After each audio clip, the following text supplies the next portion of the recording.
Hi folks, Mr. Houck here. We are back at the drill press today. We're going to go over how to use a drill press and some of its operations. One application that we might see, a project that we would do in 7th grade is making an amplifier where we have to drill out the 2-inch hole where the sound actually comes out. We're not going to do that here at this drill press. I actually have a separate one that's set up just for that. But we're going to go over some of the same techniques that you would see. So I just have a random piece of wood here. Let's say I wanted to drill a hole maybe 2 inches in and 2 inches down on this piece. So I could measure 2 inches in, 2 inches from the end. I will use my handy dandy square to give me a cross arrow.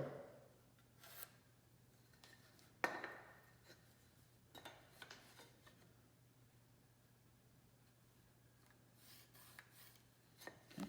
So right there on that point of intersection is where we're going to drill.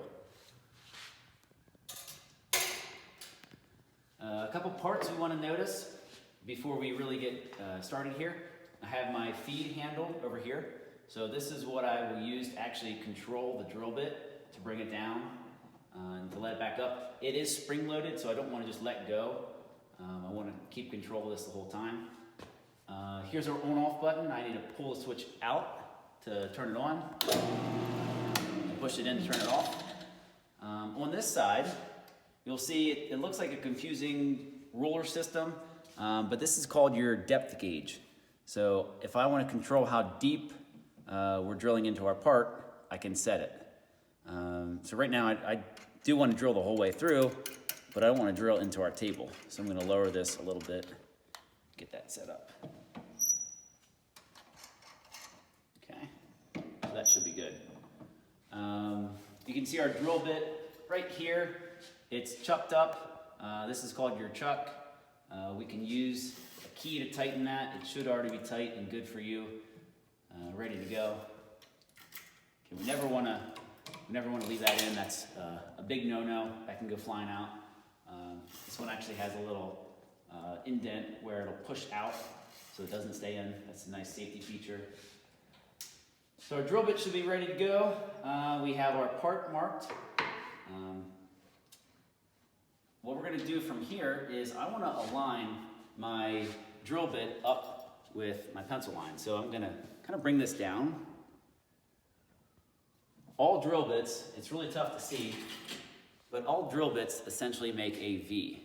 If you can kind of see that, they have a point to them. We want to go off of that point.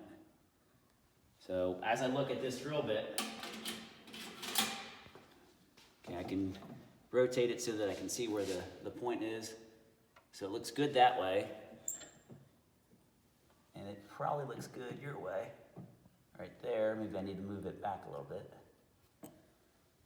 So once I kind of have that in place, I'm going to bring my fence out to our block of wood and tighten down these 2 black knobs that tighten the fence down. And I want to double check it. Looks pretty good there, it looks good there. So I didn't mention this earlier, we have our fence in the back, that's our vertical barrier. I have toggle clamps equipped on here. They're nice, you just have to push the red handle down and it'll tighten on our part. They're already preset. And we have our table. That should be just about every part of the drill press that we need to know. So now I just need to recheck it. Looks good there. I'll bring the toggle clamp down. We should try to have both toggle clamps touching, but right now we have just one. That should be okay for this demonstration, but we should always try to have 2 to make it safer.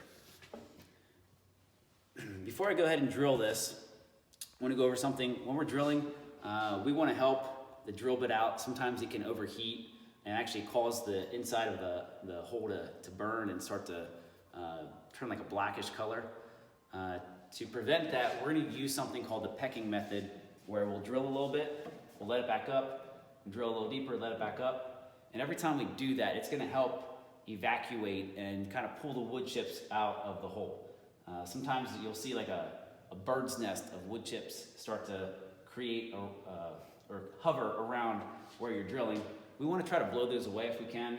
So as you're drilling, if you notice that there's a lot, you can just blow it away and it should take care of it. But we want to let the drill bit have a chance to breathe. So when I'm operating this, you could stand in front of the machine, but it actually works a little bit better if you stand off to the side. We'll have a little bit more control of the feed handle. So I'm going to make sure my 2 black knobs are tight, have my clamps down, good to go. We're going to turn it on. We're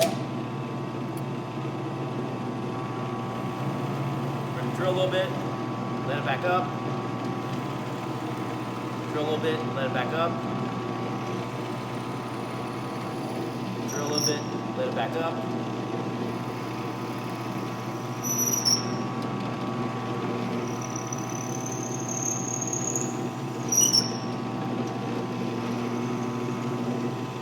Now, I'll know that I'm done drilling when my depth stop over here bottoms out.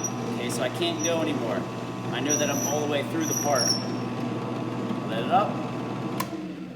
I can turn it off, wait for it to stop. And there we go. We have a hole all the way through on both sides. So that is the drill press.